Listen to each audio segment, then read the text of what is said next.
Good morning, everyone. My name is Elizabeth Fondren, and I am an assistant professor of journalism here at St. John's University in New York, where I teach courses in journalism, political communication, and philosophy of communication. And I conduct research on the history of international propaganda and global journalism. We are really delighted to host this webinar today. This is a discussion about ideas. Every few hundred years, empires rise and fall. Today, we do not really use the language of empires, but other euphemisms. As the modern economy demands more and different sources of energy, outer space is a new place for conquest. For the last 30 years, prominent scholars have been writing about the American empire in decline and heading towards its eventual demise. Together, we hope to explore what is an empire? Why do great nations rise and fall? How do they rise and seemingly cannot last? How do authorities use power to achieve ends? What is the role of theoretical complexities, religion, economic resources, communication, innovation, and the tension between civic communities and elites? How can we also grapple with the divergence between different and seemingly competing cultural systems?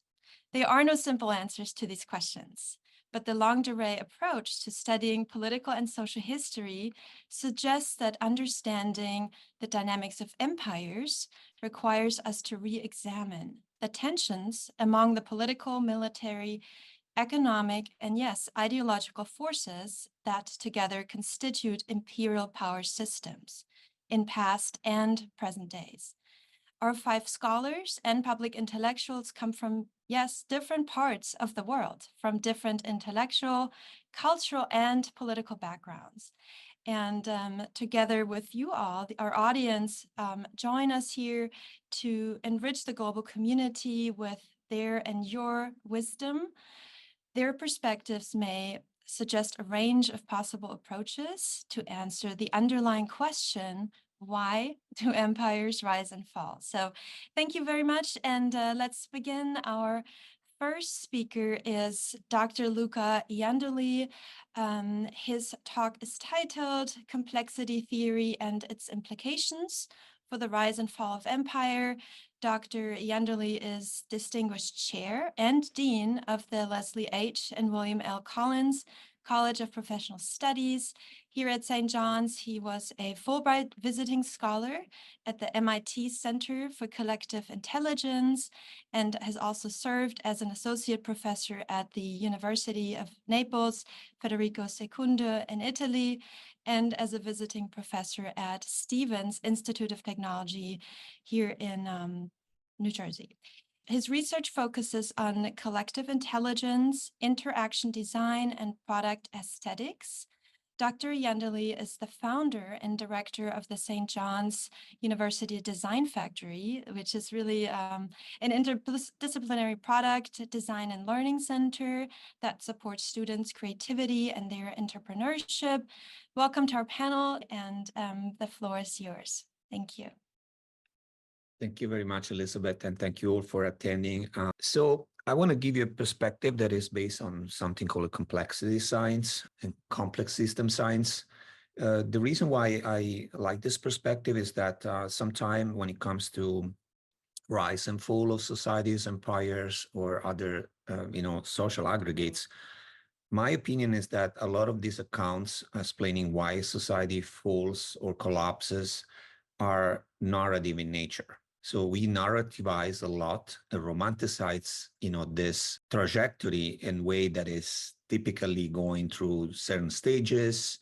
And then the explanation that are typically provided are of narrative nature as opposed to be of more structured or objective scientific nature. So this some readings that I've used to prepare or base my presentation. In particular, Joseph Tainter book, This Collapse of Complex Societies. So the narrative is typically, there's a primitive stage. Typically, we look at that with nostalgia, the Arcadia stage, a time of innocence, a type of pristine origin of a society, and then you have the peak, the glory, and then you have the crisis, the destruction, and then you have another romantic look at it, which is more nostalgic and is based on, let's call it the Dissolution. I found this series of painting by Thomas Coyle, let's call it The Course of the Empire, that I think exemplifies well this type of narratives. In reality, we can look at collapse from different point of view, more of a sort of an adaptation strategy through which a system adapts to the environment, to a mutated environment, by reducing its internal complexity. And why it does that? Because the complexity is no longer sustainable. So what we observe after the so-called collapse happens is simplification of society.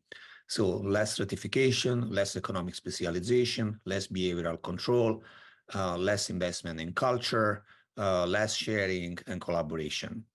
A smaller political unit. So there's some kind of fragmentation process from the political point of view. So complexity is built up in time in ways that are not necessarily specific. There's a lot of internal and external conflict in a society, but then the size grows and that requires more integration and the emergence of certain type of managerial or political elites that justify themselves because they are the one who guarantee this integration. So we go all the way from clan, chiefdom, state to supranational entities. The other aspect of collapse is that when it happens rather quickly. While it takes a long time to build this complexity, the complexity collapses rather quickly. This is interesting. However, the point is that I want to make is that a lot of explanation of collapse are based on the theories like external shocks. So there's a big shock, epidemic, invasion, and society doesn't keep up with the shock. In reality, what I want to argue for is that the reason for which a society collapses is more internal than external, and it's based on the fact that the complexity of the society is a little bit too high compared to what it can afford. So most common explanation of collapse are typically ecological, economical, so there's not enough resources, shocks, like I say, catastrophe, insufficient response to circumstances, intruders, or they could be political, sociological, class conflict, elite mismanagement and misbehavior, or sometimes mystical in nature. So crisis of value, moral decay, these are all typical narratives. But in reality, the point is, Joseph Titer makes this very clear in his book, complex societies are actually built exactly to deal with this type of crisis. And they typically do that very well. So you can find a lot of counterexamples in which maybe, let's say, the cause was intruders, invasions. So the Roman Empire faced invasions for a long time and successfully defeated the invaders. And even this terminology is incorrect because those invasions were more type of mass migration, that invasion in the military sense. But anyway, the Roman Empire was pretty successful at the beginning to face this threat, but at some point it wasn't anymore. And you can find other counterexamples in all of those other stories. So what happens? It happens that the society at some point loses its resilience, which is its ability to react to stress and recover from stress in a reasonable amount of time. Why that happens? Well, it's because of complexity. So if you look at this graph, this was a study done by two consultants from Boston Consulting Group, and they showed that the organization, this is for companies, they overshoot complexity. They build more complexity than they actually need. So this reminds me of a system law called the system science law called the Ashby law, necessary complexity. They say that a system needs certain type amount of complexity, but then when this complexity is too much, it has cost. So systems just need enough complexity. They don't need too much complexity because it's an expensive value proposition. And so the argument is that resilience is lost when complex society becomes complicated as opposed to be just complex. So complexity is a good thing per se. It's a neutral thing. It's not a good thing. It's just a state of the word. Complicatedness is our ability to make things more difficult than they should be in attempt to deal with this complexity. And the problem, and this is the key point of the argument, is that the reason that for why this resilience is lost is because there's a low diminishing returns, so by which we keep investing in complexity, and in the end, the benefits of this complexity are reducing in time. So when that happens, this is how collapse actually takes place according to this perspective. So human societies are built to deal with complex problems. So our problem-solving system, but they need energy in a very broad sense, resources to work properly to solve this problem. This cost increase in time. The investment in complexity are subject to diminishing return. Sooner or later, the cost of complexity will exceed the benefits. When that happens, the society is weak and is not able to, because it depletes its resources to just keep up with the complexity that the society has built. So any kind of shock or hostile events makes it very vulnerable. So that's where it collapses. So the event is just occasional, but the problem is structural. So I'm going to stop here because unfortunately I have to go to another event. But just to sum up, the recipe for this, some implications for policy making are that we should embrace complexity, but we should still reduce complicatedness.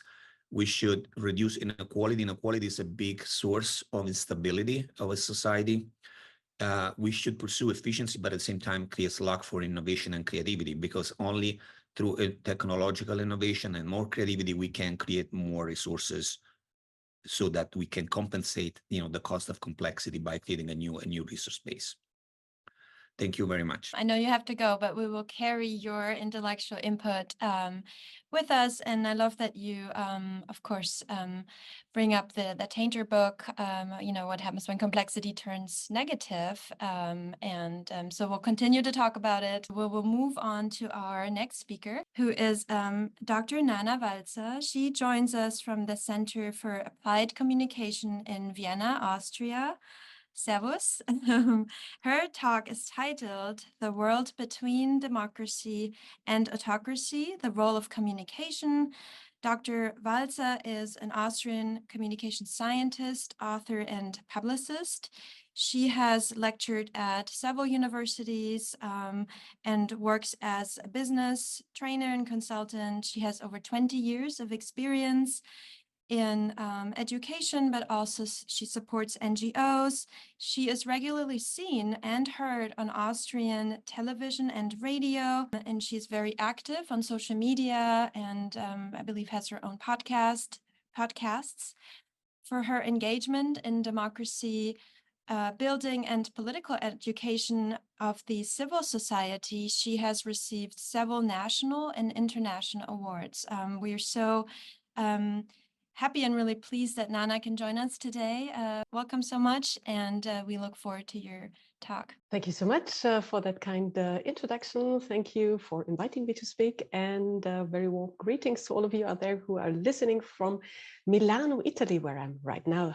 The upcoming 15 minutes are dedicated to inspire thoughts and ignite discussion, and I hope this will work and find you in a good state and mood for two concepts. I will be starting with the first concept, which is actually the democracy index. And we will take a look at the state of the world right now in between autocratic developments and democratic developments, and see where we are right now and what we can do when it comes to communication. The second step is I will introduce you to a concept from organizational development, which is actually very practical, talking about the functioning of societies and the evolution of societies, and actually to figure out what vulnerabilities democracy has and what communication clues we can get out of that system is then concluded in the different communication cultures. And we see, take a look about the challenges and then come to the conclusion, which is actually how to strengthen democracy and come to the topic of democratic resilience.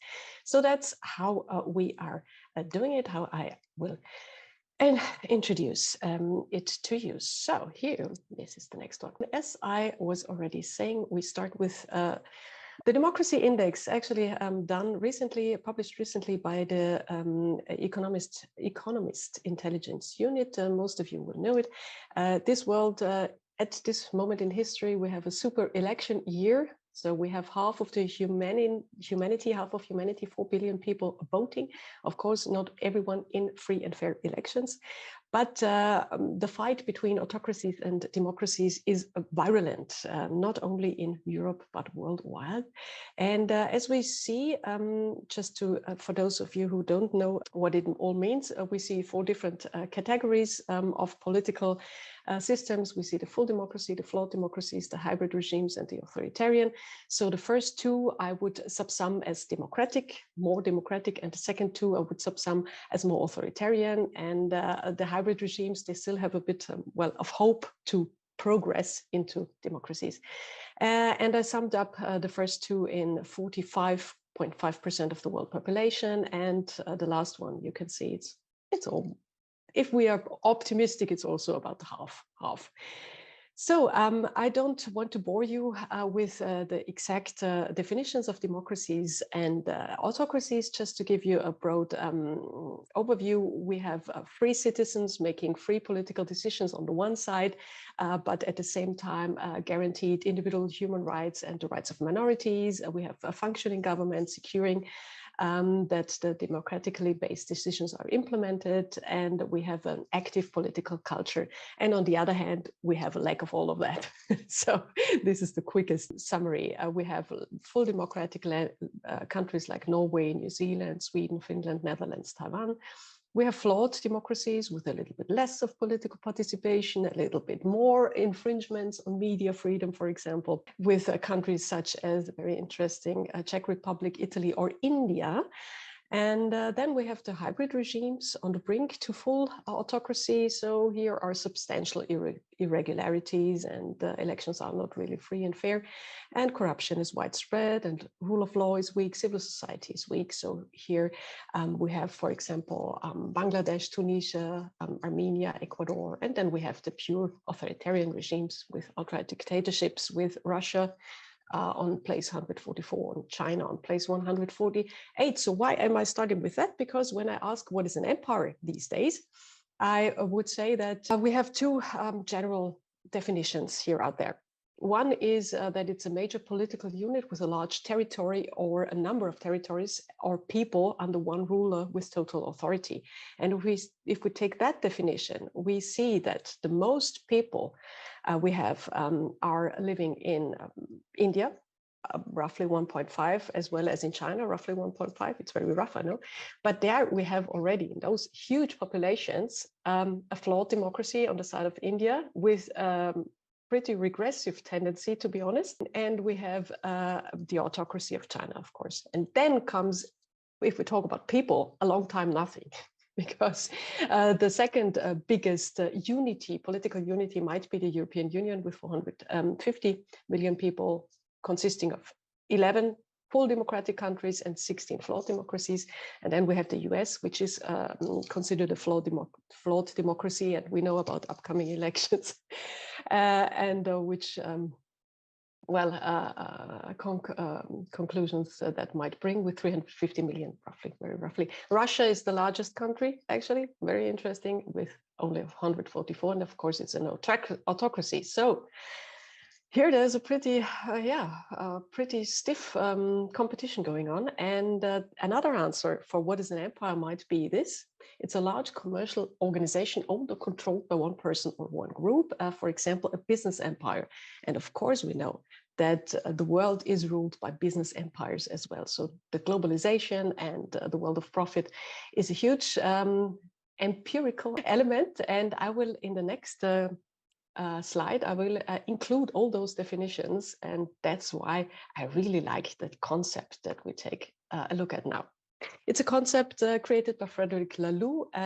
It's called Laloux Culture Model, and you can find more information about it in his book, Reinventing Organizations.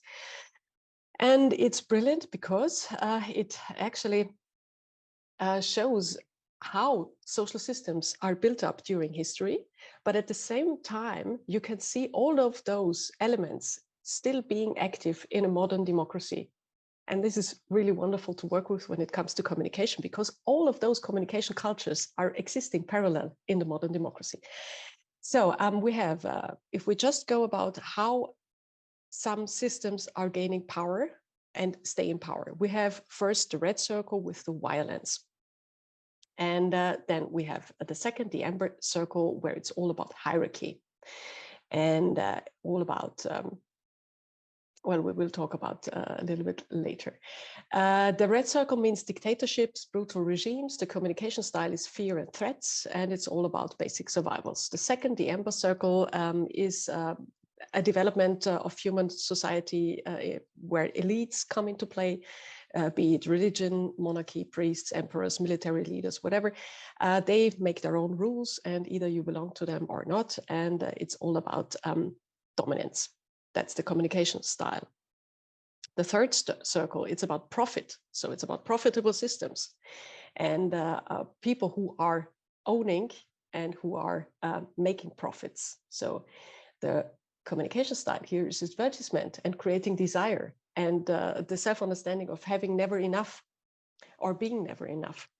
And intelligent people in modern societies use all of those different communication styles. So also the red circle people who might be right-wing nationalists, they use, you know, in their propaganda, the means of creating desire or advertisement tools. And much less the higher democratic levels use the tools of the lower systems, which is interesting and comes in the end at the conclusion. So the green circle is actually ruled by the responsibility for an own system for the well-being of all stakeholders, including the social and ecological well-being. It's about win-win for the company and the clients, and in the best case also involves the supply chain. The communication style follows a value-based argumentation line. And then we have, last but not least, the so-called teal circle, turquoise, if you want. And here the responsibility actually is taken on from the world's well-being. So including future generations, its communication concentrates on an evolutionary purpose enabling people to make long-term decisions. So it's a completely different perspective. And we see here, for example, the United Nations, we see global NGOs, we see the Sustainable Development Goals. When we talk about, for example, the EU's Green Deal approach to be climate neutral in 2050, it's more green. But when we talk about the EU's politics, we know how much orange comes into influence in lobbyism. So those systems are fluently moving, of course, and all those elements are integral parts of modern democracies. So how can we work with these systems? I would like to pose one idea. So to say that most of the authoritarian regimes, they work with violence, with fear, with fake news, with disinformation, with different kinds of manipulation, with hate speech, so with lying about facts, denying a common reality with the rest of the world, such as climate change, which they work with censorship and so on. The hybrid regimes, they create a climate of obedience by suppressing opposing voices, by laws against free speech, by financial restrictions and legal obstacles for the media, by violence against critical journalists, by devaluing, degrading, disgracing people that do not support or belong to the system, and by strong controlling institutions to secure the obeying civil society. So this is a strict top-down communication. The flawed democracies create an atmosphere of lack of being or having not enough. They are scheming, discrediting, plotting, manipulating, taking advantage, using methods of advertising, buying people and media, focusing on the market, on resources, profit, and consumerism. Then we have the culture of cooperation on the green level, following general values and building strong institutions. We have the active civil society, free media as the fourth power come into play, and more going towards the creation of a culture of global responsibility. We come to conclusions here. I have a sum it up of all those different communication cultures that I just mentioned in a nutshell. You can see, this is just one glance at it, that there is a big, the simple violence-based social structures have many advantages. They have one worldview only, one truth only, one nation most of the time, laws for the few. They can force people into obedience, and everything is pretty simple.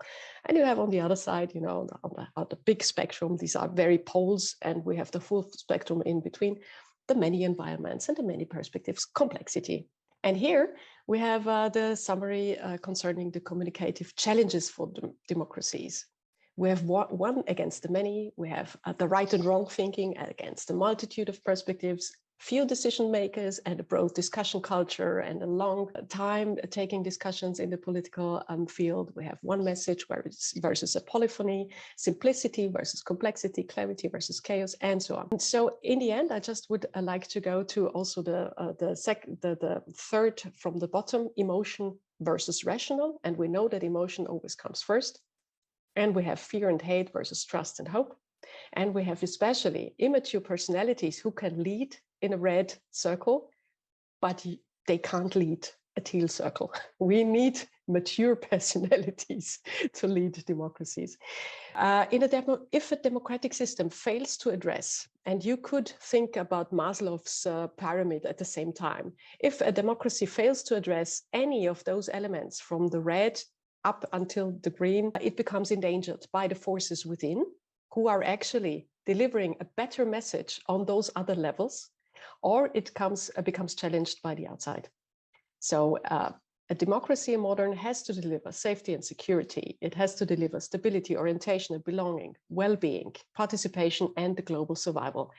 And I really hope a lot of politicians hear that, because the messages need to include all those levels. So here we come to the conclusions on the communicative side.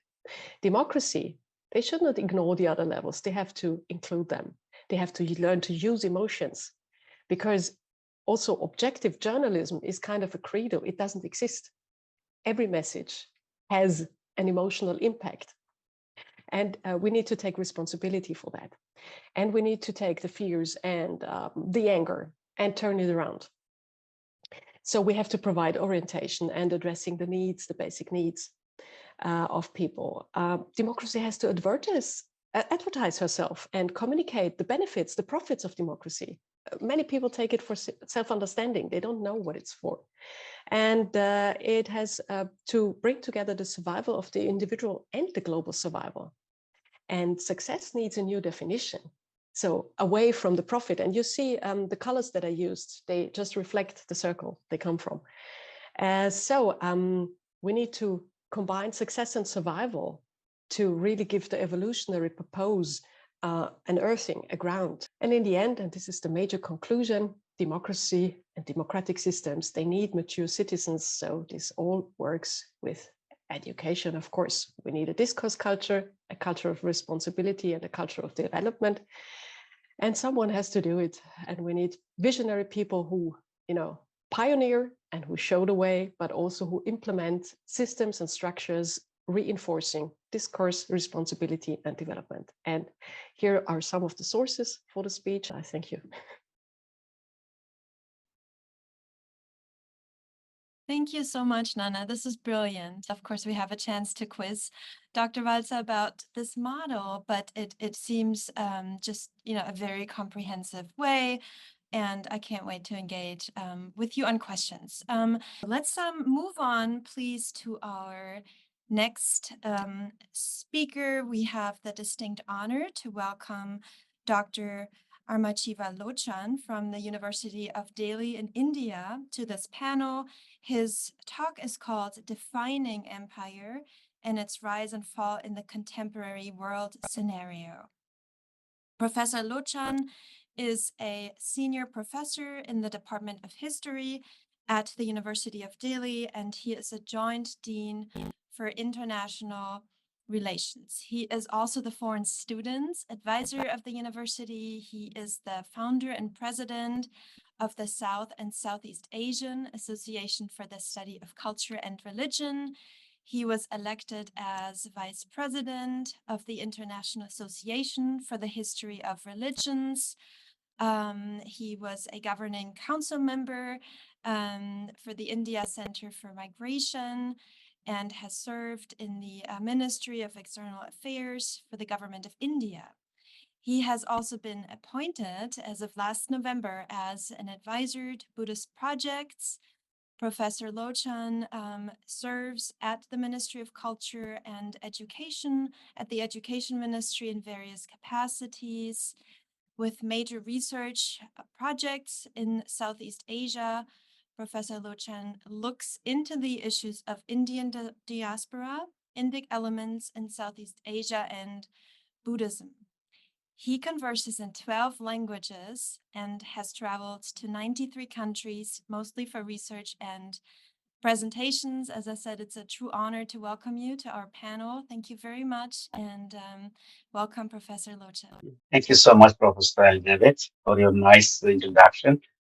Kindly believe me that those areas of work which are being mentioned about me, this ministry or that ministry, but it all has no role played on my personality and independent thinking and line of research.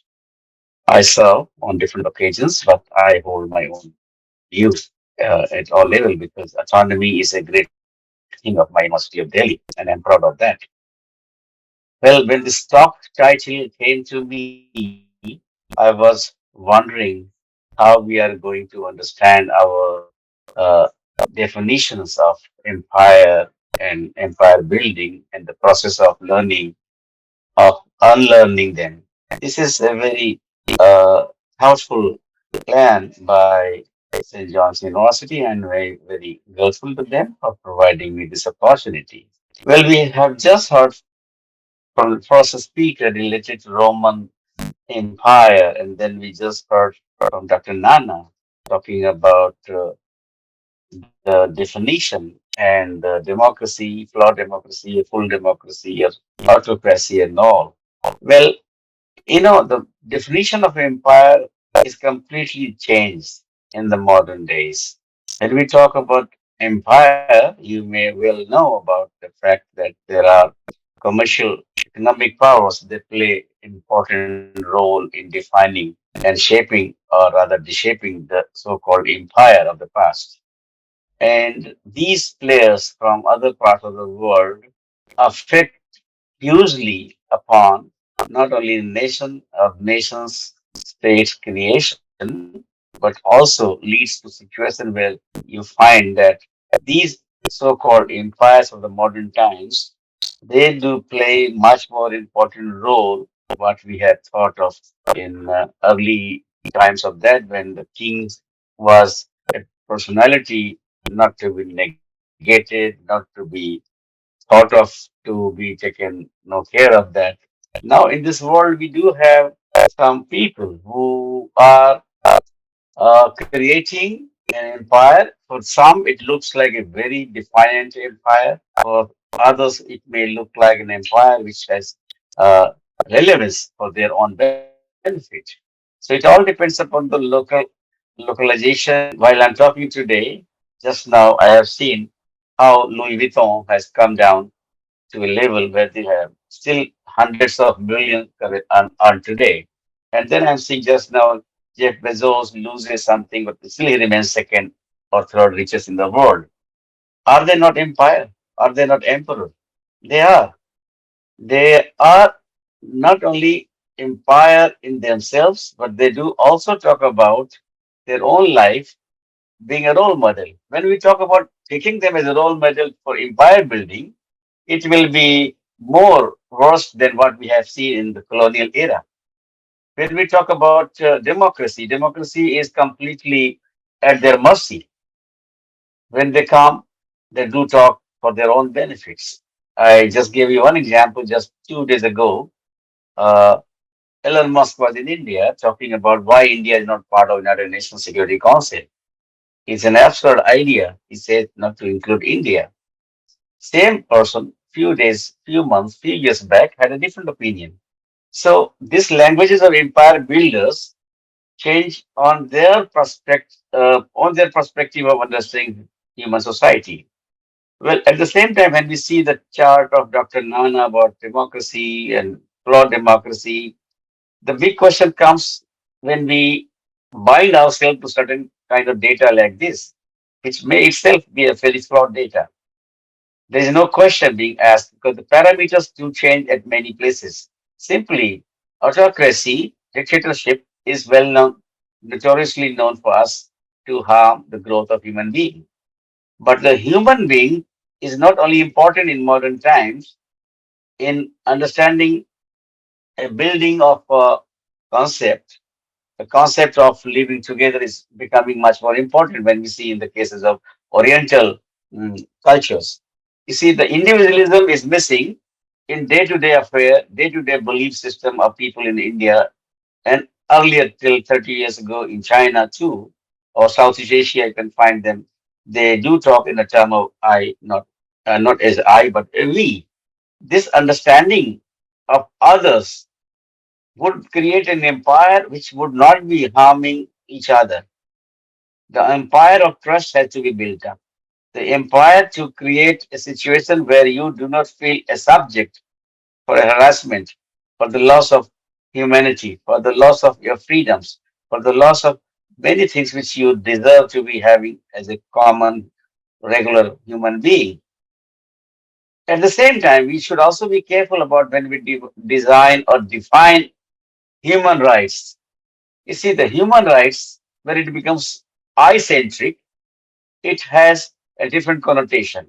When the human rights become really human, talking about humanity at a larger scale, it has a different connotation. So we do have to define from place to place, time to time, about these kind of builders of the human rights. So that's why sometimes human rights abuses may have a different kind of connotation when we find people talking about it was not it was not a suffering or a punishment, but it was a sort of penance which that person was committing on himself or herself. So when we talk how to define the empire, we have to take care of these terms and location and the place. Geography is very important. Locational food habits are very important. The nature of trade and commerce is very important. The profit system of East India Company in India in 80s and 1880s and also in 1700s was of minimum 5,000 to 4,000% profit. That was normal for them. In modern times, if we do this kind of business making, I'm sure it would be absurd. But that time nobody said it is absurd. Even now, they don't talk about that. This 4,000% profit margin being taken by East India Company or other East India Company in different parts of Asia was to be taken as a brutal attack. No, it was not. Even now, they don't talk about that. So the way when we see other big empire builders of economy, empire builders entering into the market without being there, is very alarming to us. Very alarming to us as a human being. At the same time, now, the war shifts not only on the surface, it goes down to the bottom of the ocean. It goes down to the crust of Earth, and it also goes to the space. The space is a new player very soon. As you see that the colonies and the empires and housing complexes and the places to create a settlement of human in different kinds of planets and is very, very much forthcoming. In the world of AI, even the fake becomes reality, and a reality can be created as a deep fake. We don't have the tool in every part of the world in civilizational growth to check what are the truth, what are not. So this is a very difficult situation for democracy, and democracy being assigned, ascertained by the political thinkers and history writers or history evaluators. And I'm sure when we talk about the coming centuries, these empires would not be like what was thought of in the beginning proposal of this workshop today, where we do talk about 400, 500 is a time frame for one civilization or empire to fall down and then another comes up. Is not. This time it is going to be longer. It may have 1,000 or 2,000 or 3,000 years length for one empire, so-called empire in modern meanings, which would dominate. And the dominance is not only in the pockets and earning profit, but it is also creating a lot of problems in the line of thinking. Today, the Google helps you in typing on Gmail or any other account that won't be telling that you have, they suggest you certain words. They read your mind and suggest your words. So entire world will have one single type of English everywhere. This is now entering into local languages. How to check this empire? Is it true that we have to speak any word any writing in the form of one, what is being suggested by Satya Nadella on Microsoft, or in the Google by Sundar Pichai. Of course, unfortunately, both are Indians, but they do talk about a world of inequality, which is very difficult to understand. I may not call program without MME at the end, but we are all forced to write program because we don't have time. We just keep on moving by typing the word to the suggested words. So this is another threat, another creational empire, which would be very difficult to check, and that is also creating a loss of hundreds of aboriginal practices, methods of life and living together. This is a very alarming situation which cannot be checked very easily because they are now entering into suggested words, vocabularies, and phrases which are found in different languages also. When you have a Google translation, when you write in Hindi or any Italian language, they do suggest only one type of line of language. This is problem in every sphere of life which shapes us up or down. Finally, I can say that the war and the creation of situation of war is much larger and dangerous than what we see today at many places in the world, Gaza, Ukraine, and other places. This is a situation which is much bigger in loss creating, and humanity is in danger. Democracy is in danger, and democratic powers, democratic length of rule, understanding humanity, understanding values, human values, I mean, all are getting affected. How to checkmate it? This is a big question which we should all think of that. Do not think on one line of formula to make it useful, relevant in different locations with different kind of additions value into that. If we go into that, then only democracy will be real, then only it will become much more important. And I'm sure the August gathering and listeners and speakers would look into not creating a situation where everything looks the same. It should have a different set of flowers. Only then a garden looks much beautiful. If it is only one rose or roses only in one garden, it doesn't attract money. But if it has lots of flowers, they all together become more important. Only then the empire and empire builders would be forced to think, would be inclined to think that they too must care those people who are into different kind of fragrance and understanding of humanity. This is my understanding of the modern days kingmakers, or the people who create a new empire and they do dominate from here to there, whether it is east or the west. The concept of the west falling and east rising is also seen not as a happy development in the Western media. It shows them as a threat to them. Why it should be taken as a threat? Only when you feel that they are dominating, only when you feel that you are taking all what they wanted, you create a situation of environmental absurdity when we find the smogs in our other areas are defining human lives and reshaping the human life. But who are they? Why they are producing? US and other major countries in the world, they do need certain kind of products without creating dangerous situation for our ozone layer. So they do love to break the ozone at different countries, the poor countries, by getting their production done there, and then they use here. So the interdependence of humanity should not be at level that a single world looks like a single empire. One has to be very thoughtful, and let us think of the concept of not I as an individual, as a we, and pluralism of the thought and civilization growth in every part of the world. Thank you so much. Thank you very much, Professor. Much of what Dr. Lochan spoke about, of course, is relevant, and I can't really wait to discuss it. I would like to move on to our fourth speaker, Dr. Dina Rosenberg of the University of Binghamton in New York. Her presentation is called The Dissolution of the Soviet Union, Internal and External Dynamics. Dr. Rosenberg is a research associate at the Center on democratic performance at the State University of New York at Binghamton.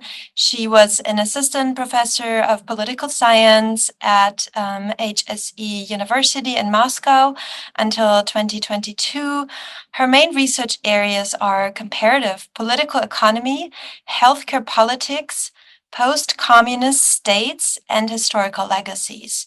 Her research has been published in leading scholarly peer-reviewed journals, including Democratization, Post-Soviet Affairs, Social Science Research, Review of Policy Research, Economic Systems, and other journals. Welcome, Dr. Rosenberg. Thank you very much, and thank you for inviting me. I'm very happy to be here. I will probably present today a little different perspective. It will be a political and economic perspective of why empires rise and fall.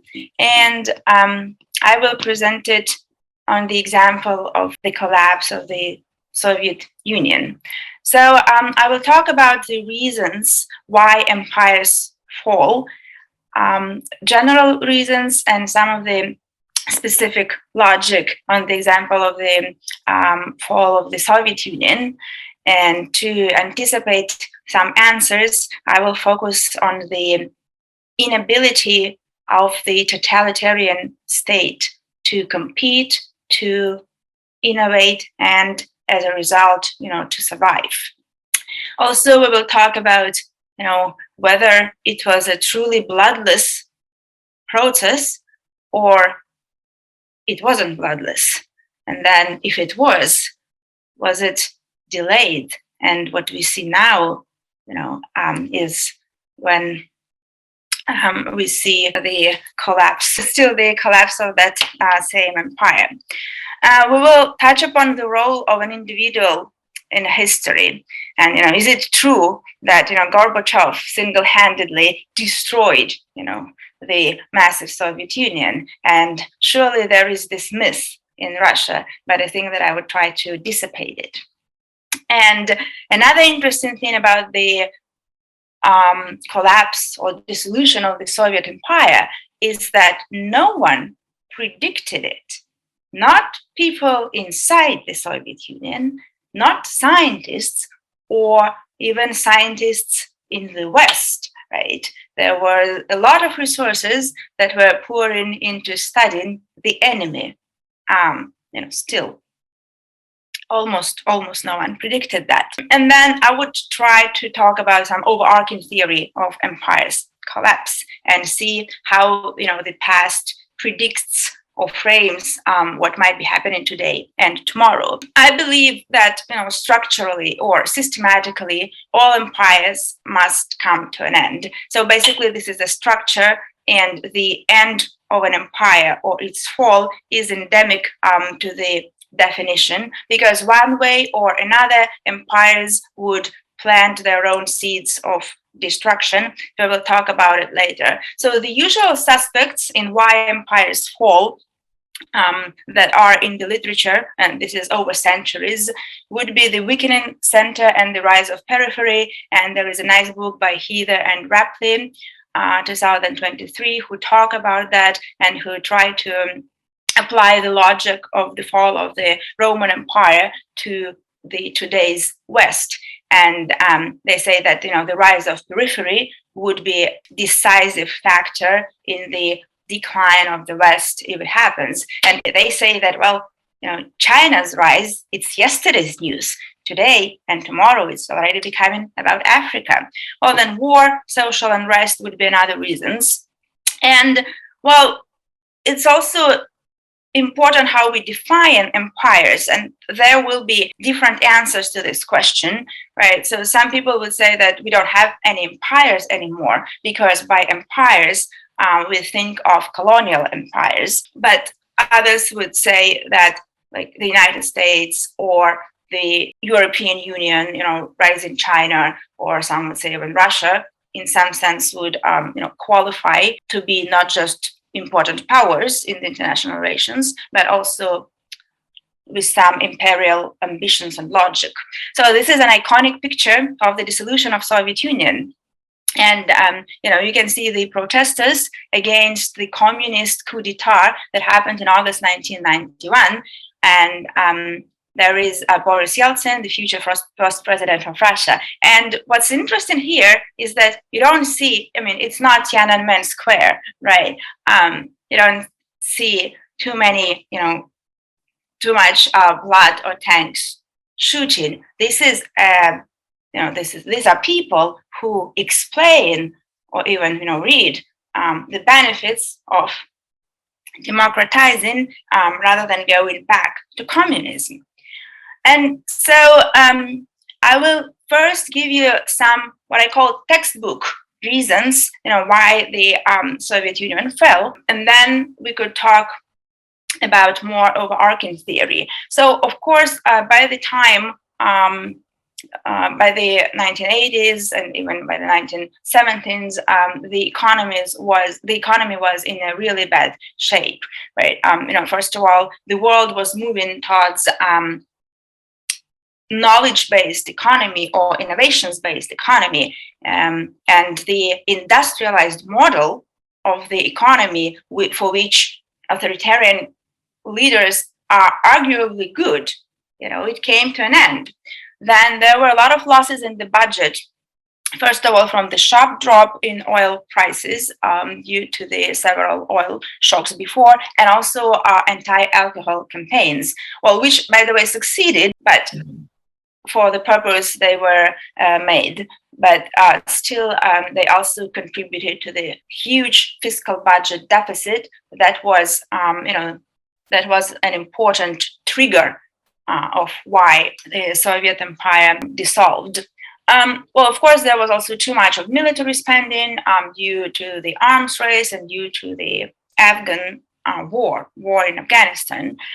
Apart from the economic reasons, there were political reasons, and there was an important split within the Soviet elite. So they were reformers who would support, Gorbachev and his vision of socialism with human face, but also there were hardliners that would fiercely defend status quo.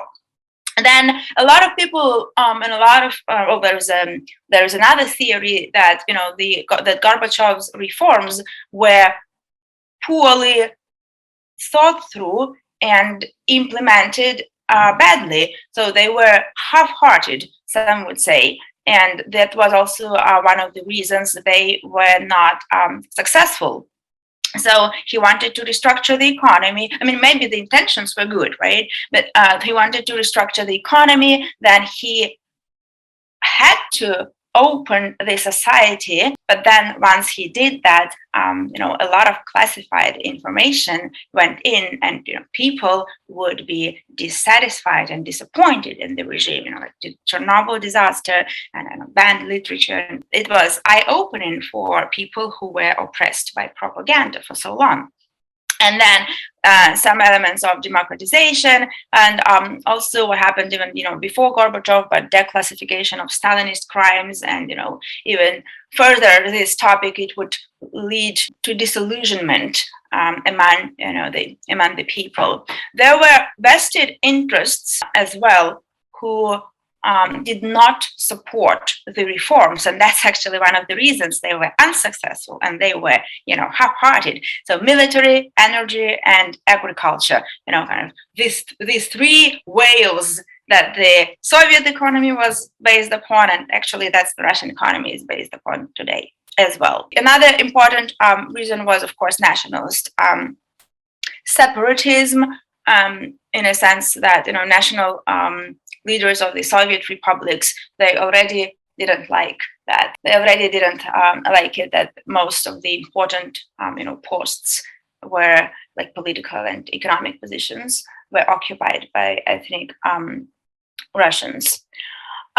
There were some important external dynamics, right? There was a Cold War, and countries competed in arms race, nuclear race, ideological, etc., and it cost a lot for the budget. There were uprisings in the communist bloc, sometimes also supported by the West and its ideals for freedom, human rights, etc.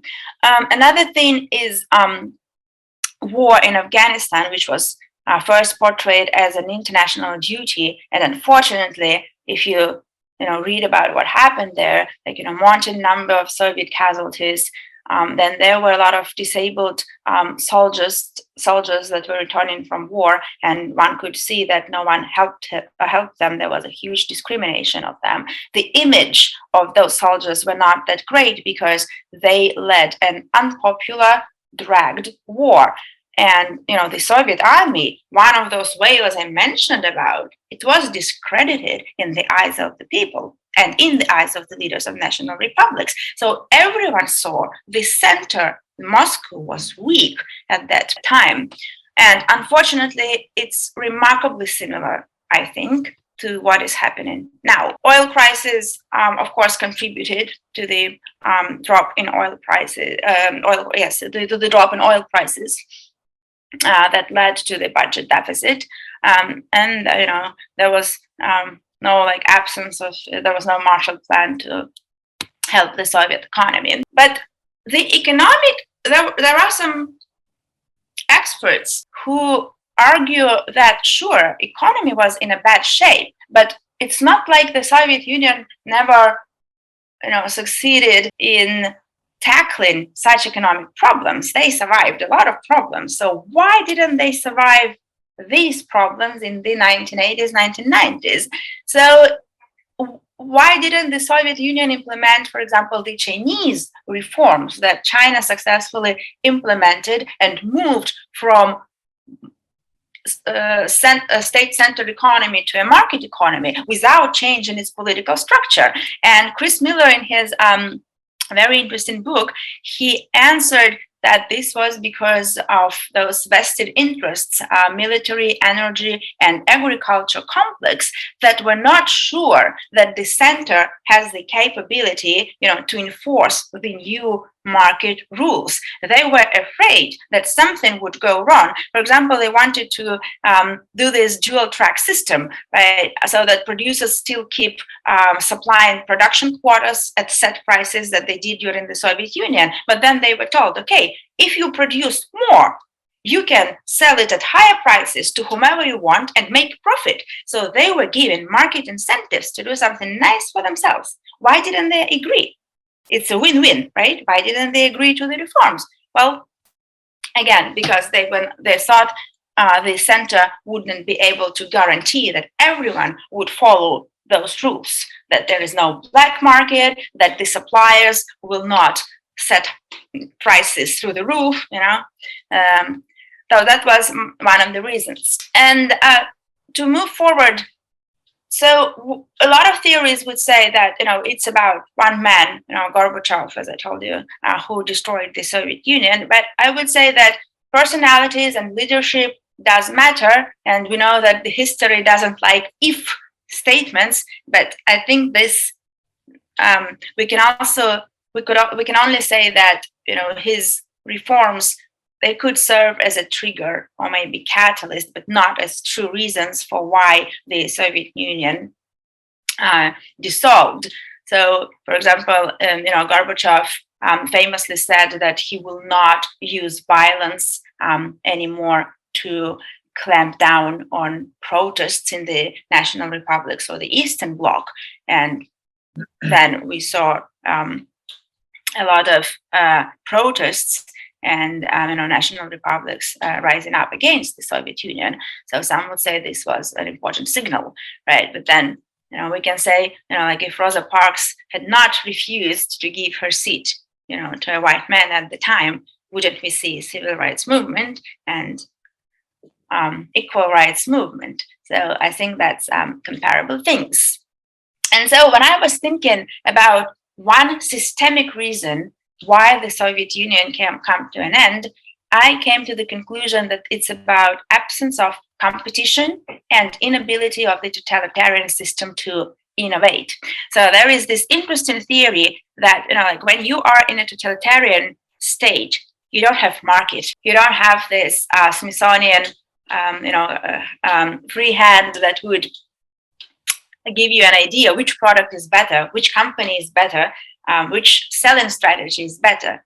You have nowhere where you can get that information. And so the only source of information of how your economy or your country is doing, what people are feeling, is bureaucracy. Now, bureaucracy, they have a lot of incentives to hide their mistakes and then, to underestimate plan, because then they can say, oh, we are great because we over fulfilled it. And then there were incentives to overestimate the necessary funds that they need from the government so that they can share them between themselves. So the only reason why the Soviet economy proceeded that long or survived for that long was that this competition, market competition, was a little bit replaced by competition among bureaucrats, because if one company demands certain resources and produce just small innovations, and the other company with the same resources has much bigger success, then you can understand that the first company did something wrong. Probably they appropriated those resources instead of putting them into business. So, but then over time, it became more profitable for those bureaucracies, and by bureaucracies I mean state-owned companies, to collude instead of to compete each other and basically to lie together. And now the leaders, they had nowhere to have information about how their own country is doing. So I while I was preparing for the talk, I came up with this, theory that if we're talking about totalitarian empires like the Soviet Union, the main reason why they come to an end is that they stop innovating. And there is this famous phrase by the Russian writer Tolstoy that is probably known to you by his work on Anna Karenina, that life is a movement, and it doesn't matter whether the movement is up and down, but most importantly is to move. So when you stop, that's the problem. And totalitarian systems, they stop at one point. And the same is applicable to the digital empires, if we can talk about them like that, like Facebook. So it was lucky it bought Instagram at the time, but I think that if it didn't, Instagram would take an upper hand in the competition. And as I told you before, another peculiar feature of the collapse of the Soviet Union was that no one predicted its dissolution. Soviet leaders did not believe it would happen. And an interesting fact is that in 1989, just 2 years before that happened, lending interest rates of foreign countries to Soviet Union were the same, or similar to those of Belgium, Canada, and Portugal. So this is a sign. No one in business or in politics thought that it would happen. And one of the reasons, we have an answer from Timur Kuran, who wrote that paper that's called Out of Nowhere about Leipzig protests in Germany that led basically to the protests in Berlin and to the fall of the Berlin Wall. Again, no one predicted it because people in the dictatorship, they hide their true preferences, and he calls it preference falsifications, because they are afraid, right, to tell the truth. And another question about the fall of this, about the collapse of the Soviet Union is how come such an empire, with the army, with the KGB offices everywhere, nuclear weapons, that existed for almost 70 years, how come it dissolved? Not peacefully, but much less bloody than one would expect it to do. Of course, there are questions of, what we consider peacefully, because there were wars, like, for example, civil war in Tajikistan from 92 to 97. But one reason why it wasn't that bad as one would expect is the opportunistic behavior of elites. They understood that at the time that they would be much better off with the transition than with the reforms that were happening half-heartedly at the time. And as I told them, history predicts, the framing of what we are doing today. And there are countries that still have imperial ambitions today, and unfortunately it applies to Russia as well. For example, there was this book by Plocky in 2014 who called it, The Last Empire, because he thought that, with the collapse of the Soviet Union, the kind of the age of empires faded away, and contemporary countries are not empires, but that's, again, they are just powers, they are superpowers, but it's a debatable question. Another legit question is whether Russia today, with its imperial rhetoric, whether it could re-imperialize. And the reason why this question is legit, because it did it before. Right after the Russian Empire collapsed in 1917, right after the Civil War, we saw Soviet Union. So we do have reasons to ask that question. If we consider China and the United States, for example, and European countries an empire, I thought to myself that maybe when I was preparing for the talk, I came to the conclusion of why totalitarian states collapse.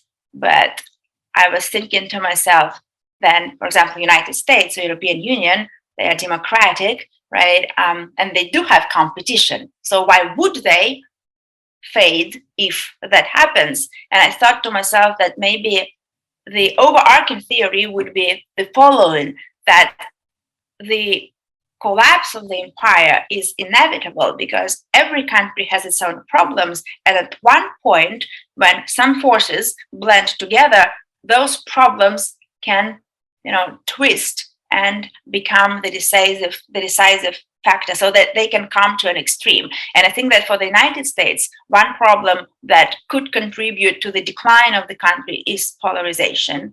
I also studied that, and I think that's a huge problem right now, both at the political and at the social level. For the European Union, it could be, an immigration issue, which squares well with the argument in the book that I mentioned about. And the final point that, maybe when we talk about rise and fall of the empires, it's not morally bad, in a sense that maybe we can think about it as a competition between global forces. And so, when certain empires go down, new ones will rise. And, there is this interesting riddle, historical riddle, is that after Germany and Japan lost in the World War II, they actually grew economically much faster than the United States and Great Britain, who were the winners. So, and the answer, why was that, is basically that, they started economically and politically from scratch. Those vested interests that usually oppose reforms, they were destroyed by the war. Okay, thank you very much for your attention. Thank you very much, Dina. This is truly brilliant. Last but least, I would like to welcome our final speaker, who is my brilliant colleague, Dr. Mark Juszczak. He is an associate professor in digital media and innovation here at St. John's University. The talk is Near Interplanetary Space, Next Frontier for Empire Building in the Mid of 21st Century. And a little bit of background, Dr. Juszczak is, as I said, he is an associate professor here at St. John's. He earned his ED in organizational innovation with a focus on cognition search and knowledge creation from Teachers College at Columbia University.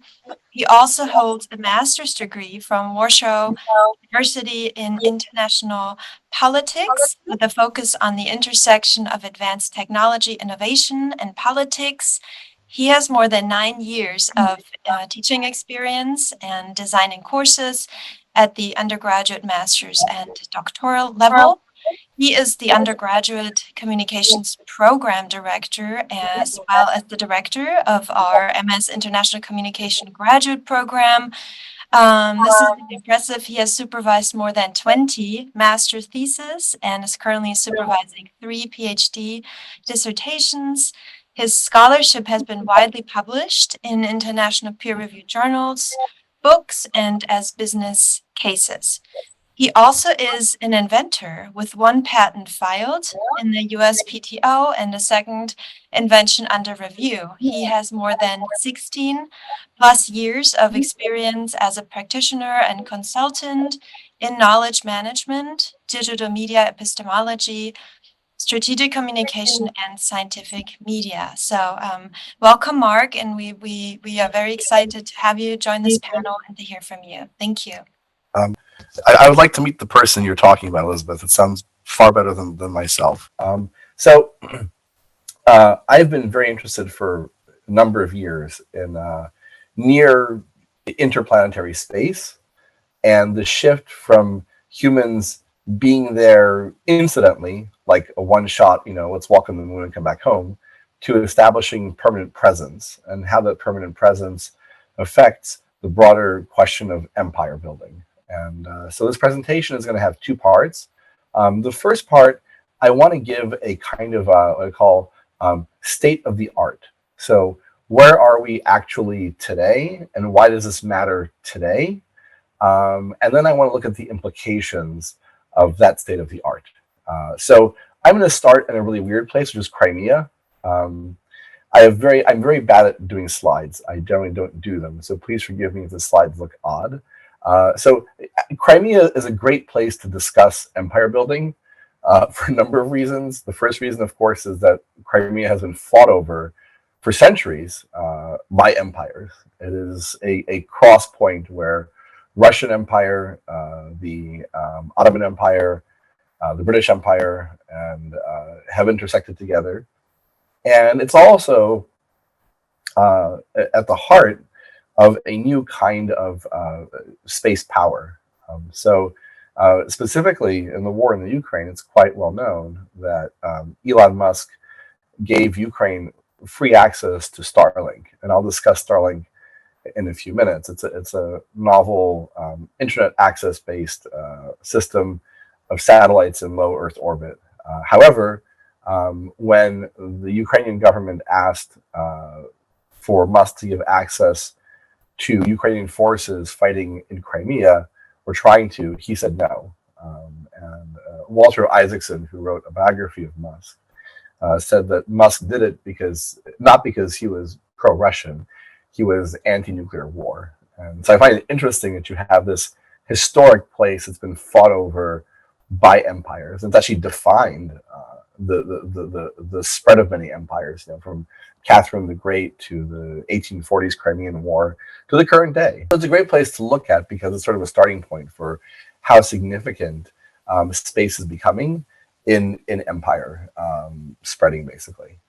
So to give some more context for this, the U.S. currently has something called the U.S. Space Force. It is a distinct division of the U.S. Armed Services. It was technically founded under President Trump, put into law under President Trump as a separate division, separate from the Air Force. And it currently has about 9,000 personnel. And it really has been in operation functionally in theaters of war since the Persian Gulf War, where the Persian Gulf War military satellites helped significantly identify and track locations in Iraq for U.S. combat missions, specifically with the spy planes, the stealth bomber. Space Force currently has 3 doctrines that define why space power is vital to U.S. prosperity and security. According to the Space Force, their mission is to preserve freedom of action, which really means making sure that U.S. military can work wherever it wants to work or needs to work. One of their goals is to enable joint lethality and effectiveness. So they want to make sure that they can collaborate with other armed services divisions and provide data that is space-based data when needed. And they can provide what are called independent options, right? So one of the central tenets of military space power is the ability to achieve independent strategic effects. In other words, you can do what you need to do as an addition to existing theories of theaters of conflict. So in addition to land power, sea power, air power, and internet or cyber power, we now have space power as a deployment capacity, right? And so this is not something in the near future. This is something that is actively happening right now, along with Starlinks, right? So there are a number of things that are currently happening that already project empire-like capacities and empire-like systems into outer space, right? So we have the incident in Crimea with Musk and Starlink. We have the US Space Force and their doctrines of action. And then we have the question of the moon, right? We can sit there and think about, when will NASA go back to the moon? NASA launched the Artemis mission in January, I think, to begin returning to the moon. There's a picture on the upper right-hand corner. It might be very small on your screen. It is an actual photograph taken by the Chang'e 5 lunar lander. It is the second national flag to be planted on the moon, albeit not by a manned mission. This was the Chinese Great Wall Space Agency having a very successful program of the Chang'e lunar missions. There are about 5 of them already. And literally 2 days ago, the chief of NASA put out a press release, and this came in all the major AP presses, basically warning of Chinese military presence in space. So this is incredibly relevant and incredibly timely. This is happening literally 2 days ago, and I wanted to put his comments in. He's basically warning lawmakers on Capitol Hill that Chinese programs that appear to be civilian are actually military in nature. And both China and the US are in a kind of, let's say, second space race to put a man on the moon again for the US, or for the first time for China, within the next 4 to 5 years. So why does the moon matter? Well, the moon matters for a lot of reasons. The best way to think about this is that the moon is basically seen by scientists and by strategists as a gas station for 2 reasons. Number one, the moon has very high sources of something called helium-3, which we anticipate will be a major fuel source for nuclear fusion reactors when they come online over the next 10 to 20 years. And that really matters. Currently, the US and China and India and actually the EU as well, are engaged in sending lunar probes to the polar regions where there is higher quantities of helium-3. We are planning a very, very large rollout of using the moon as a source of energy back on Earth, right? And this definitely affects our perception of strategic security, right? And if we look at the past 70 years, not to mention World War II, a lot of wars are fought over access to energy or access to resources like water, right? So the moon as a gas station, it's kind of a funny picture here, an Exxon on the moon, right? It's actually a very serious concept for 2 reasons. If we do have a helium-3 based nuclear fusion reactor system, to put this into perspective, you could, with about 5 kilograms of helium-3, right? Literally enough to put in a school bag, you could replace about 56,000 barrels of oil. The fuel density of nuclear systems that are fusion-based is incredibly high, and we estimate that the moon could power an incredibly rich Earth for thousands of years, actually, under that model.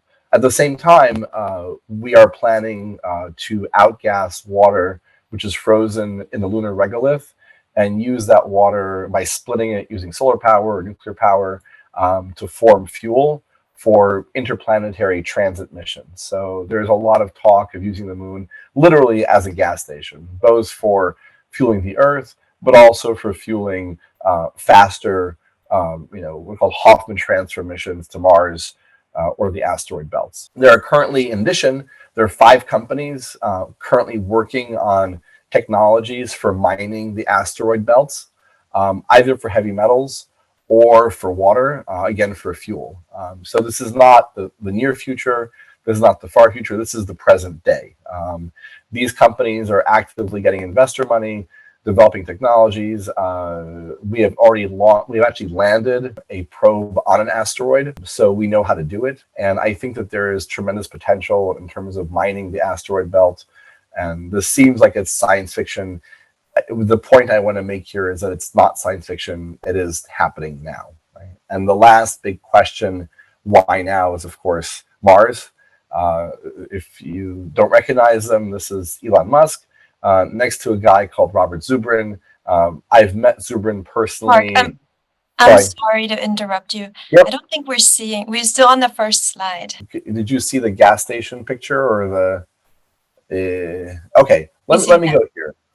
My apologies. Anyway, Robert Zubrin was a rocket engineer at Martin Marietta Corporation in the early 1990s, worked for NASA for many years as well. He published a book called Mars, The Case for Mars in 1996, 97. I met him in 2002. We've been in touch every once in a while. He developed a model called Mars Direct, which basically advocated sending to Mars empty rockets that land on the Martian surface and use in situ, sort of on-site Martian resources, namely carbon dioxide in the atmosphere and water in the ground, to manufacture methane or to manufacture other rocket fuels for the return journey as a way of making Mars accessible. So why does this matter? Well, it matters because before Elon Musk started Tesla, before he started SpaceX, he joined the Mars Society. So he met up with Zubrin, adopted his model actually, and the entire trajectory of SpaceX Corporation can largely be seen as a fulfillment of Zubrin's initial concept of sending basically rockets to Mars that are empty that can then be fueled on site for return trips. And so if we look at how SpaceX is developing the Starship, they're basing it on a very similar model, and really their intention is to colonize Mars, I suspect. So I'm presenting all this information here. There's one more thing I want to talk about, which is how close we are to achieving nuclear fusion. If you're not familiar with it, this is the process that happens in the sun. Different than nuclear fission, which uses uranium, fusion has been called an attempt to put the sun in a bottle. We've been trying to develop this technology for 60 years, 70 years. The joke in the fusion community is it's always 30 years away. If we are able to actually develop it, that technology would produce a non-radioactive, non-waste, non-CO2 electricity on Earth that would be able to significantly accelerate really economic development and wealth without greenhouse gas emissions. And so I'm saying this because it's very closely linked to near interplanetary space for a lot of reasons. A number of things have changed in the past 3 years. Private capital has dumped about $6 billion in the 25 nuclear fusion startups. There are significant advances in quantum computing and in simulation technologies that are being used to accelerate R&D. And there are advances in what are called high temperature superconducting metallic tapes. These are essential parts of stabilizing magnetic fields. Fusion reactors only work around 10 million degrees Celsius. Anything that you put in there would melt right away. So you have to find a way to encapsulate whatever you have inside. And the way you do it is using magnets. And so essentially we are very close. If we look at this graph here, the number of private fusion companies in the 21st century has really accelerated rapidly. Some of the biggest players, most of them are in the US. One of the ones that is probably the most successful and the most promising in terms of viability is called Commonwealth Fusion Systems. They're a spinoff out of MIT, and they claim they're about 3 years away from commercial viability. This matters a lot because fusion energy has significant applications for rocket science.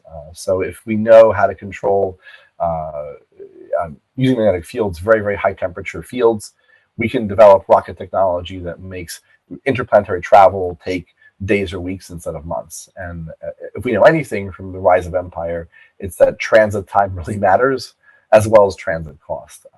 If you look at, for example, getting to North America from Europe, it took Columbus 3 months. We can now do it in 3 hours using the defunct, Concorde. And we see incrementally a massive rise in how fast we can get somewhere. And we're going to see space be the next forum for that. So I'm putting all these pieces out there to show that this idea of near interplanetary space being a place of power is a reality at this moment in time. It's not an emerging thing. It's not a future thing. It's not a science fiction thing. It's already happening. And the question that matters to me is, okay, if it's happening, well, why does that matter? How does that affect the way that we conceptualize really what space means for us? And so the model I developed this model about 20 years ago in an article, is that we're going to make a conceptual shift from globalization. My term for it is solarization, which is the sort of economic and military expansion of human civilization into near interplanetary space, into our solar system.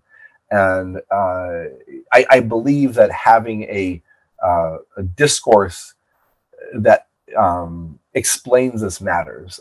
Globalization is both a logic and it is also a discursive term. And the term creates the logic for certain activities, it accelerates certain activities, it limits others. There's a bunch of questions I've posed here that I think are really important questions. I don't have answers for them, but I'm very curious about this shift that appears to be happening, that we are, in fact, whether we're calling it that term or not yet, we are making a shift from globalization and the globe being the nucleus of expansive activity to near interplanetary space. And if there is a kind of solarization project that the human race engages in, what are the consequences of that solarization project? Is the logic of that solarization necessarily one of exploitation? Is there a way for that model to be more equitable?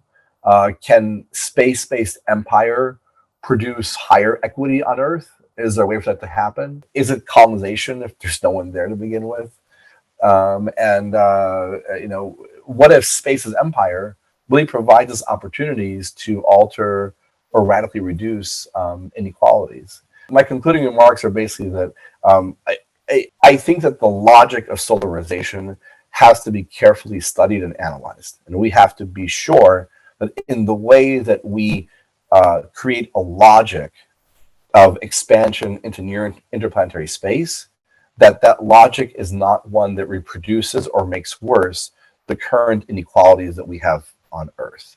And I think that in my presentation, my point really was to show that this is not the near future, this is happening now. And there is a really important rationale for us to have these discursive discussions at the current time. So thank you. This is great and I think very thought-provoking. I also think it really provides us with this like full circle moment too, where you just discuss narrative and discourse. And I now want to really, open up the panel to our audience. And what we'll do, I think, is that I, would like to pose one question for each of our panelists. And as Mark said, this is a a continuation of imperial history, but it's also very much a present day topic, and it revolves around discourse and information, and then also something that came up in everyone's talk is really the means by which those in power often have an interest to censor or restrict open and transparent communication. So I would like to, really ask Nana, and of course, congratulate you on this like theoretical model, which I think is brilliant, and I will use it in my classes and in scholarship. But I wanted to just follow up with you because you are somebody who studies communication, but you're also very much engaged in consulting with institutions, political actors. So I really wanted to ask you about the role of emotions in political communication, especially at a time you mentioned this is a year that has several elections, including the US election. The election in Russia just happened. We also have the European Parliament election. So what is the role of emotions or emotional language in political communication that is specifically trying to protect and actually expand democracy and does not give in to, fear-based rhetoric? Thank you so much for that question. So the basic challenge is to transform, to not ignore, but use negative emotions such as fear and anger, also disgust or even, hatred, and address those actual happening emotions in society by not diminishing, not ignoring, but by taking them on, even perhaps identifying to a point, but then take it further. So the term I like to use is not only emotional responsibility in comparison to emotional manipulation, but even emotional dramaturgy. So everyone can shift emotions. That's what we do every day. It's the matter of a mature personality to be able to shift from a negative state of being into the possibility of creating, for example, innovation or problem solving as a orientation for dealing with negativity. And I think our political leaders, they have to show how it's done, as well as media. Media also can provide a technology or the knowledge of how to do that. Thank you very much. What do you think, and this is a question from one of our PhD students and participants today, Daniela. She asked, maybe you read this question, but she works at the United Nations as global dynamics continue to evolve and new challenges emerge. How do you think that the role of the United Nations will evolve, especially with, promoting this pro-democratic discourse and international cooperation?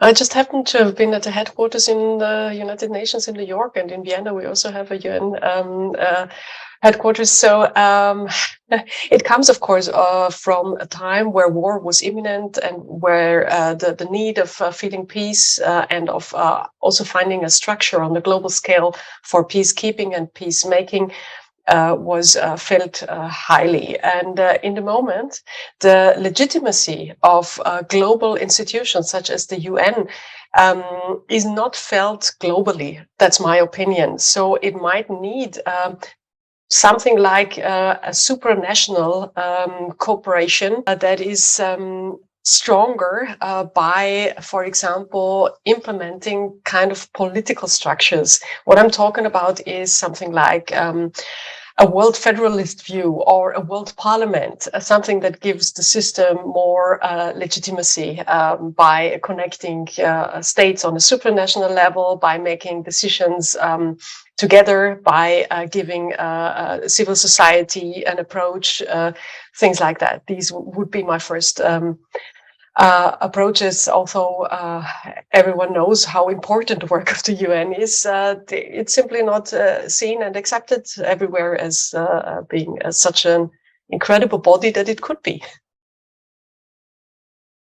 Thank you very much. And I'm, still really chewing on that concept of emotional dramaturgy. So I will, definitely think more about that. But we have a comment or reaction also from Professor Lochan, who I would like to invite to speak, but I also want to combine that with a question, of course, because in your talk, Professor Lochan, you talked about the process of learning and unlearning imperial history, or even defining what is an empire. So my question to you specifically is about empire and nationalism. So how do empires both, suppress nationalism of cultures or distinct cultures? You mentioned language, but then at the same time also foster nationalism through, education, schools, brands, and also you mentioned the economic desire of belonging. So I would like, for you, of course, to address this, but then also to comment on Dr. Walzer's reaction. Thank you. I love the question which you have asked about learning and unlearning, and the system of empire building which you are referring to. You see, allow me to make some comment on the question which is seen on the chat box about the foreseeing the political collapse of one Chinese one-party system.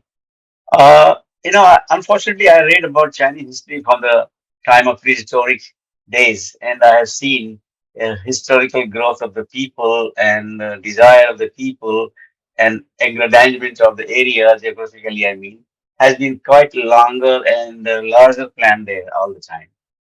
Dominance of Han people in China, which becomes now literally China. All under 356 indigenous groups are gone. So this is a story of continuity towards a continuation to a system of one track. And this one track made Chinese Han to be Chinese today. So when we talk about one party turning into two or multiple party level system, in near future, I don't foresee at all. Because when you have internal rivalry happening among Chinese leadership, they just make them disappear. So the war between between the three of the top Politburo people in Chinese system is so large, so deep, so it requires a lot of time to go even thinking of one party system.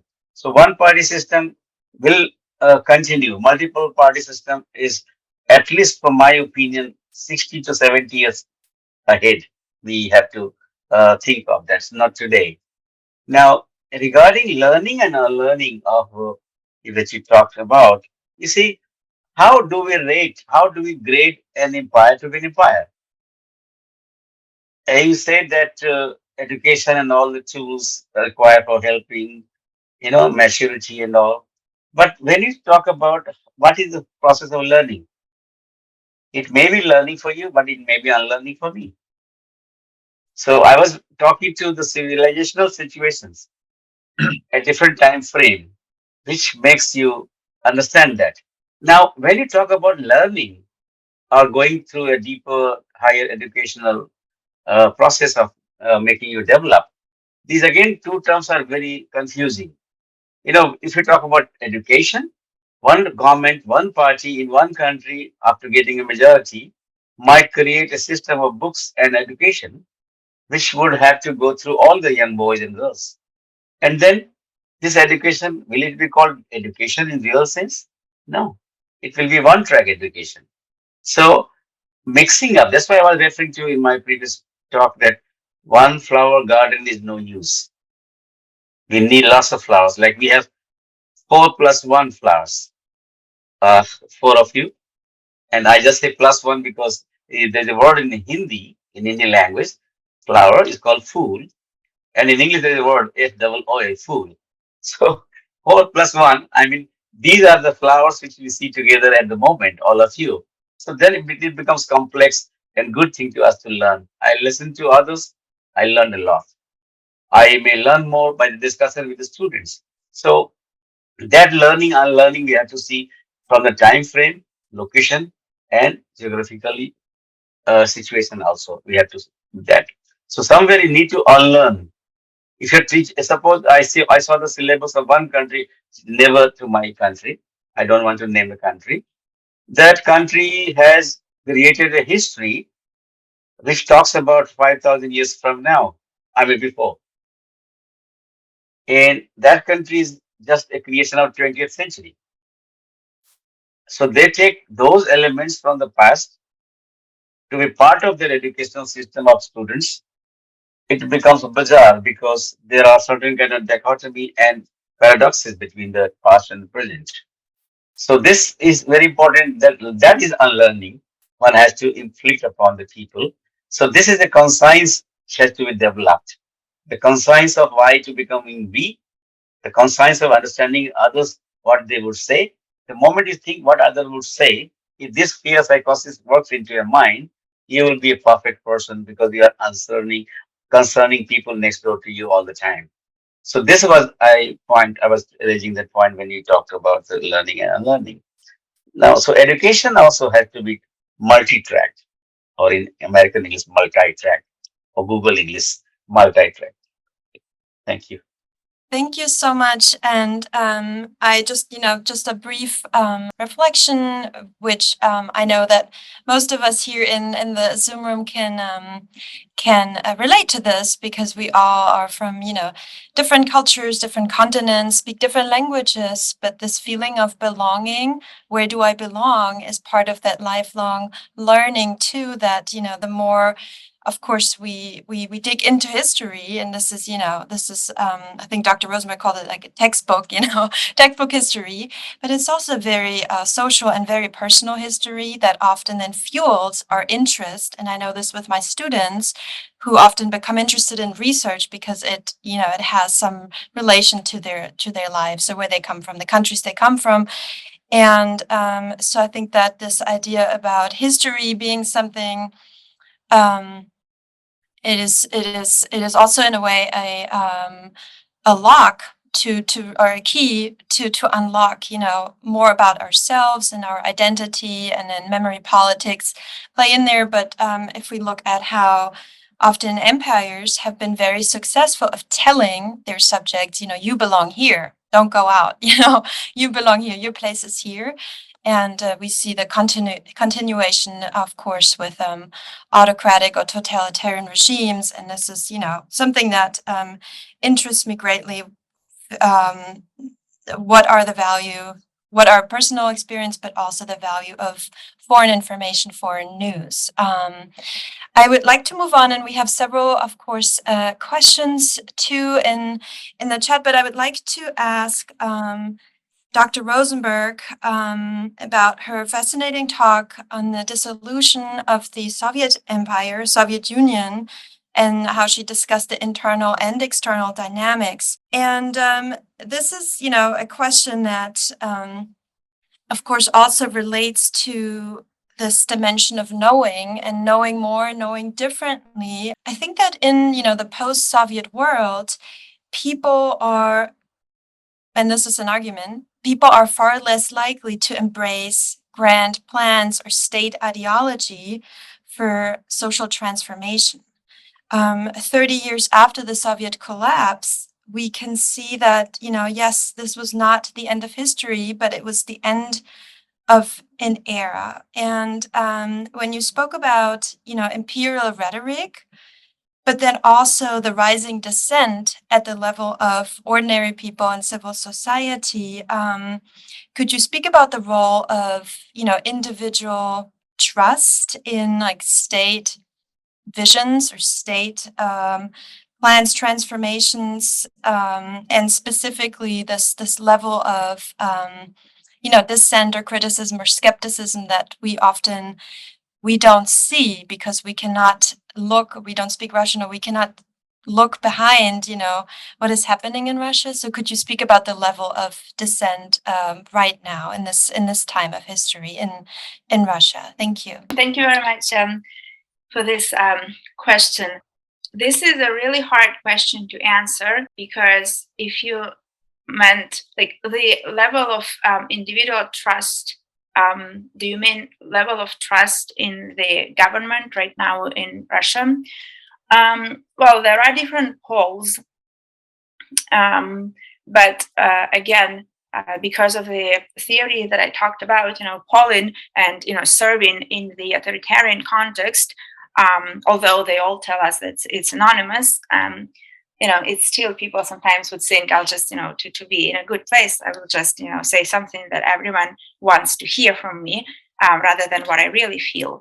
But there are different experiments. And so I would say that, well, to put it roughly, I would think that, the support for what's going on would be maybe around, so 10% would like really support it and believe it, like the ongoing war. I would say that 40% would think that it was inevitable as a competition with NATO, right? And they would think that, well, if Russia didn't do it, then some other bad things would happen to it. So they think of it as a preventive measure, and they fell praise to the hardcore propagandistic messages. And then I would say that, others, they do not support what's happening. But also the level of trust, doesn't reflect, doesn't always reflect whether people agree or not. I think that, people, they do not know what's happening, and sometimes they do not want to know what's happening. So this is called the affirmative role of propaganda. They like to consume news that make them comfortable with themselves and that make them justify, what's happening in the world. So I would say this is what's happening right now. So there was one question about China. So I think that whether China thrives or declines would depend on politics. Well, of course, I think that as a political scientist, right? So a lot of experts think of China in terms of politics as an authoritarian state, right? It does not have kind of true elections, which is true. But what they used to have, and which is often overlooked in the literature, they used to have rotation principle. So every 10 years, the people in the top would rotate, and some would call it kind of as a Chinese form of democracy, because it's very important that people rotate so that they can have fresh ideas, fresh connections. It's very important for economics. But then the current leader, Xi Jinping, he changed that, and he restored power to an unprecedented level, and he surrounded himself by loyalists, right? And usually politicians surround themselves by loyalists at the expense of competence. This is called loyalty competence. So in this sense, I believe that if this trend doesn't change, then we would see economic decline. If this does change, then we would see more thriving economy. And about Chinese becoming lingua franca, I don't have any expertise, but I just think maybe not in the foreseeable future, simply because that the language is too hard. And I also read somewhere that the Eastern businessmen, they don't like to communicate in their own language. They prefer that foreigners do not know, their language in business communications, because they can, tell other things culturally appropriate between themselves that might not be culturally, ethically in a business environment, interesting for the other cultures. And I also had a question about whether I consider the real revolution in the Soviet Union's collapse 1991 or transition to power. No, I think I would consider 1991 a true revolution, simply because it was the dissolution, into 15 states of a huge state. And what happened at the end with Putin claiming power, it was already, it was a different story in terms of that it was one country, Russia, so one republic. So in this sense, I would like to, also touch up on something that Dr. Juszczak said. Your last point, Mark, about, you hope actually that, in interplanetary space would not replicate all the injustices that we have here on planet Earth. But in researching this topic a little bit, I was really interested to see that international space law actually has, specific parameters to prevent colonial claims and also prevent, some sort of militarization of space. And then we look at, when we look at previous empires and how they declined, we know that elites often took more than their share. So where do you see, I guess, the kind of the geopolitical importance of space for, this country, United States, but especially given that international space law actually regulates that space should not be colonized or militarized? Thank you. Can you hear me? Yes. All right. Okay. So there's a very funny loophole. It's actually hysterical. 1968 UN Treaty on the Use of Outer Space is a treaty between nation states, and that treaty never considered the possibility for private corporations being in space. That loophole was exploited by the Obama administration, and the U.S. I don't remember the number of the law, but the U.S. Congress passed a law regulating commercialization of space under the Obama administration that bypasses the 68 Treaty on Use of Outer Space. I sort of see this as a extension of the way that the world has approached the Arctic and the Antarctic. We have historically approached them as sort of like places of scientific exploration, and we don't contest that. We don't contest it until it becomes contestable. And so the good example, of course, is the Arctic. There is a dispute that was happening for a couple of years. Dina, you might know this. This is the Lomonosov Ridge dispute. The Russian Federation is arguing for extension of the definition of the continental shelf in the Arctic to extend substantially beyond territorial waters to what they call, it's a geographic feature called the Lomonosov Ridge. And it's a way for the Russian Federation to reframe potential access to drilling rights in the Arctic Ocean. So I don't think that the treaties we have now are simply not going to be relevant, because you're going to have stakeholders appear and say, well, our flag is here, what do we do now, right? And so, this is, I think, on the one hand, you could argue this is a very real politic, like, the first person who was there has some claims. On the other, I think in reality, I'll give you an example. There was a couple of weeks ago, again, Congress passed the law regulating time zones on the moon, or what time zone to use. So if you're regulating time zones, you're doing this because you're setting up information systems that are going to be linked to actual resources on the moon. We have the LRO, the Lunar Reconnaissance Orbiter, in a polar orbit around the moon, basically creating a new, I think it's down to about 3 meters resolution images of the moon in high definition every few months. So, no matter what laws we have out there, the reality is that the moon is enormous. It's unlikely that any one country can lay claim to it because it's so big and real functionality. The same is true for orbit. The same is true for Mars and interplanetary space. We can't fathom how big is or how far is until you actually start looking at the math behind it.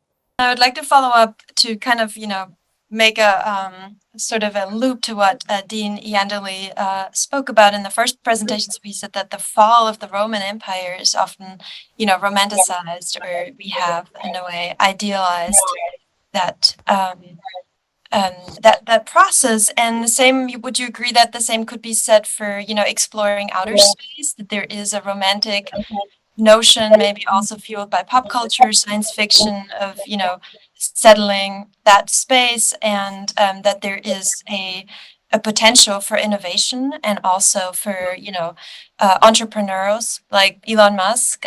So would you agree that that there's a similarity in how we describe the fall of empires, such as the Roman Empire, in a romanticized way, that we also have a sort of nostalgia looking forward to settling space and future hope of building an empire? I think that, I definitely think that we romanticize space. We romanticize it in 2 ways. A, through science fiction. B, through a sort of nostalgia over the Apollo program. And the public in general has very poor understanding, I think, of the technical realities of working in space. So I'll give you one very quick example that I think sort of sums it up pretty well. In the last year, 90% of all the mass launched into orbit was launched by SpaceX Corporation. So if you look at all the countries in the world together, 6% of all the mass was launched by NASA, 90% by SpaceX, 4% by the rest of the world combined. As of January 1st, SpaceX has launched more mass into space than the rest of humanity combined. And that's largely because of the reusability of the Falcon 9 heavy booster. So it's now been certified for, I think, 40 reuses, which is really high and drives the cost down. It used to cost about $10,000 a kilogram to launch something into low Earth orbit. It's a factor one drop already and going down faster. And I think we're going to see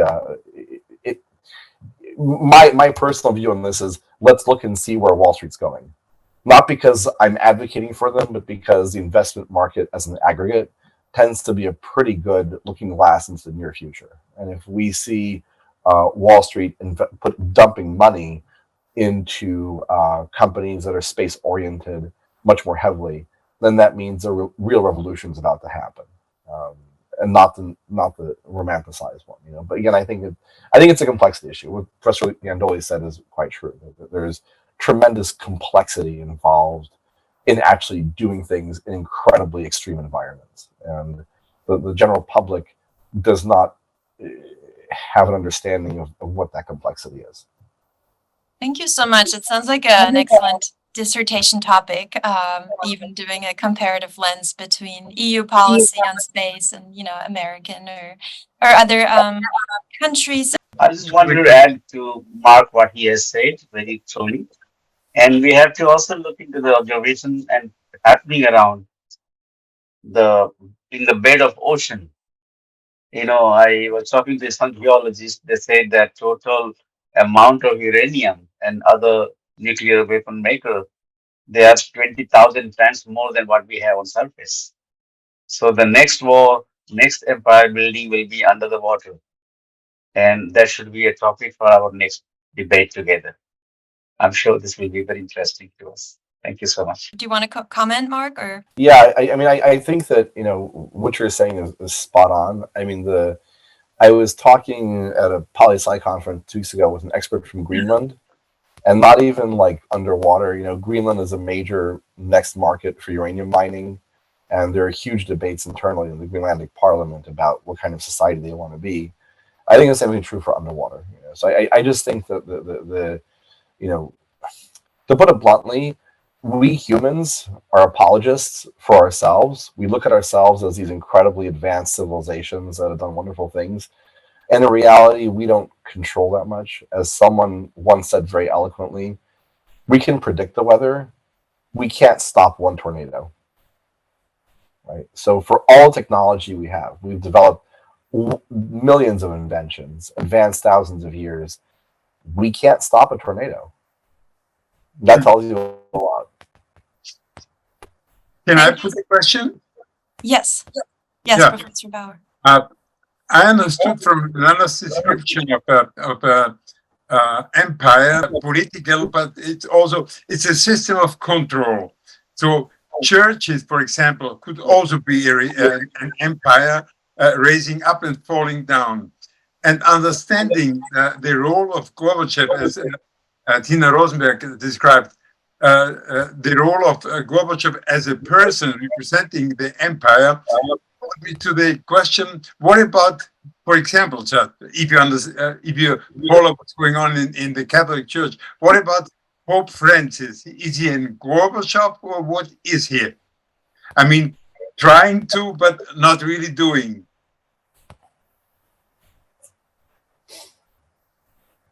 Well, my approach would be every network that combines power is a legitimate possible definition for an empire.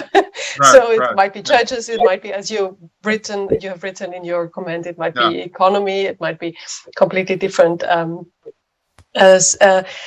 networks. But I think one major thing is also the visibility. So the church's power, is it still visible, or is it amongst those who believe? And where is the power? And we know that the church changes very slowly, and I would not dare to predict the historic grandezza of the current pope. So I leave that perhaps to Dina. Yes, thank you for the question. I might comment a bit. Well, so what I was saying is that the Soviet Empire would dissolve regardless of Gorbachev, right? So he could have triggered the event. He could have triggered the timing, right? But not the chain of events. And the result would be, I still think, if it was, even if he were not there, the result would be the same: the dissolution of the Soviet Union. And it works in the different direction as well. I just checked specifically the prices for Apple company stocks. So after the leader, the charismatic leader and the founder, Steve Jobs, died, you can see for yourself, they proceeded to skyrocket. I mean, surely leadership matters, but I would say that there are some other structural, systemic reasons that in many cases would trump the leaders and human nature. So yeah, the same would apply to even for the Soviet Union. Like the Soviet people were told that religion was an opium for the people, and they fell into that, right? For 70 years, they were okay without the church, and then suddenly someone say, well, let's restore the power, and the president is going to the church every year, and people started to do the same. So now it's back in the game. Thank you so much, and I think that we have to wrap up our talk. Thank you all those who joined, and I'm very grateful to you, and we'll look for us coming soon for a second round of this conversation.